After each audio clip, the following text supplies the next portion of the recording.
Dr. Kizza Besigye lyerinnya eriri ku mimwa gy'abantu buli wodda oba buli wosanga abantu abali mu kukubaganya ebirowoozo ku nsonga za politics.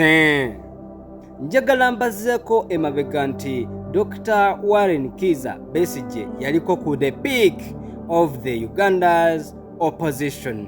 Era nze zijjukira bulungi awo mu mwaka gwa 2006 Dr. Warren Kizza Besigye bamusiba naye n'ayongera ate kuba w'amaanyi nnyo cause nali mbeerera e Masaka ebiseera ebyo nga batimba calendars ne bateekako soda ne badecoratinga ekifo kya pulezidenti we bamutimbye.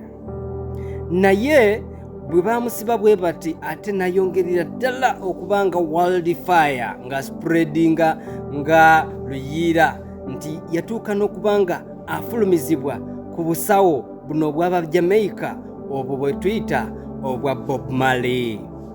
With time, opposition yakola evolution ne yeeyubula ne tufuna Honorable Robert Kyagulanyi Ssentamu. Naye abantu abamu abafuna concept enfu abagamba nti Bobi Wine political amateur, naye njagala mbagambe nti okuva ku nnyimba ze yali yeerangirira dda nti president, nga tatugambye nti agenda kuvuganya kuwa president naye n'agamba amugeto president. Kati gwe bw'obanga omaze mu parliament ebisanja 3 nga wagenda mu parliament mu mwaka gwa 2011 2016 2021, jjukira nti Bobi Wine yali mukulembeze nga tannagenda na mu parliament, because twamulabanga mu initiatives ne mukyala Jennifer Musisi we baali bafunyemu obutakkaanya olw'okugoba abantu mu bibuga, olw'okubeererawo abaana ba ghetto, n'olw'okubanga akola n'ebitongole ng'ebyobulamu okubiriza abantu okuba abayonjo, obutimba bw'ensiri, n'okuyimba ennyimba ezikwatagana ku bamaama abafa nga bazaala. Kati ekireetawo contradictions wakati wa both parties, side ya Dr. Kizza Besigye ne side ya Honorable Robert Kyagulanyi Ssentamu, ensonga eri nti ba courtiers ntegeeza abantu ababawa amagezi oba ababeetolodde.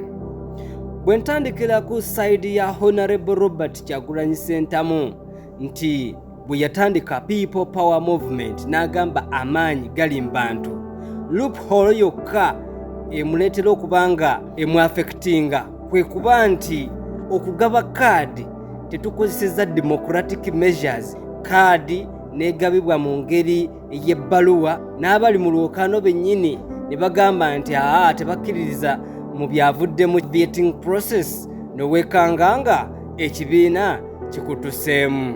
Ate bwe nzirako ku side ya Dr. Kizza Besigye nti ate ye abamwetoolodde bamwagala akole extension in terms of opposition leadership longevity, naye nga bo bakikola kuyisaawo byabwe. Dr. Kizza Besigye bwe yagwa mu kalulu ka 2011 nga jidde ku mukago gwa IPC Interparty Corporation, mu 2016 yali alangiridde obutadda, naye bano abamwetoolodde be bagamba nti okyasobola, naye yali yabagamba nti Museveni tasobola kuvaako na baloti, ne bamulemerako because for them bakyayagala okubanga babeera comfortable n'omusala gw'omu parliament, naye nga bamukozesa bukozesa okubanga bayisaawo ebyabwe. Kakati bwe twogerera bino essaawa eno eya leero, Dr. Kizza Besigye abulako emyaka 2 gyokka okuweza emyaka 7. Imagine 2 years from now Dr. Kizza Besigye agenda kuba wa 70 years. Tali bulungi. Bw'aba tali bulungi ate n'ogattako okuba nti emyaka gigenze, kitegeeza nti bwe yali afaanana, amaanyi ge yali ayina naddala mu biseera bya 2016 2011 ne bw'aba ayagala atya gakendeera. impact oba political influence gye yalina yakendeera, because gavumenti ye yalowooza nti Bobi Wine tasobola gishekinga. Bobi Wine engeri gyali muyimbi gyatalina military tactics, tasobola kubanga agibeatinga oba agiwininga with the landslide. Mu kalulu ka 2021 bo balowooza nti abantu just bamwagala bwagazi nga muyimbi, naye mu kalulu tebasobola mulonda.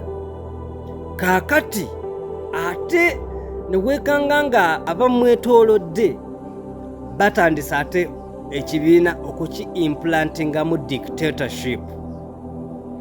Ate ku side ya Dr.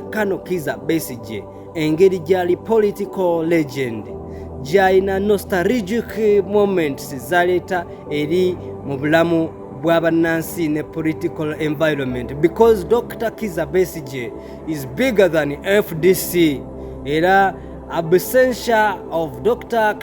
Kizza Besigye, it makes the party lose the impact by a percentage of 97%, cause akalu akawedde FDC yafuna ebitundu 3% mu kalulu nga baba megang. Kakati ekirina okubanga kigonjolwa, ekirina okubanga kitunuulirwa, kwe kuba nti opposition parties ez'amaanyi ne ba opposition leaders nga Dr. Kizza Besigye ne His Excellency Robert Kyagulanyi Ssentamu bakola amalgamation ne bakkiriza nti omu abeere ku front line, fetubeere ku backup. The fact is, Besigye was big, competent, one of the greatest freedom fighters. Right now, Robert Kyagulanyi Ssentamu, he is on the peak of his leadership career. Besigye bwe yeesimbawo, obululu bwa Robert Kyagulanyi Ssentamu buba bugenda kwekutulako akakadde kamu.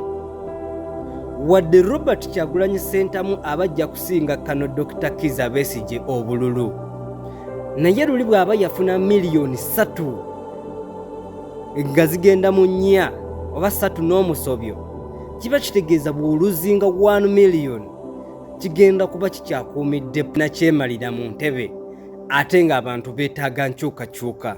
So both parties, you have to understand what can be done to resolve the feud that is in between.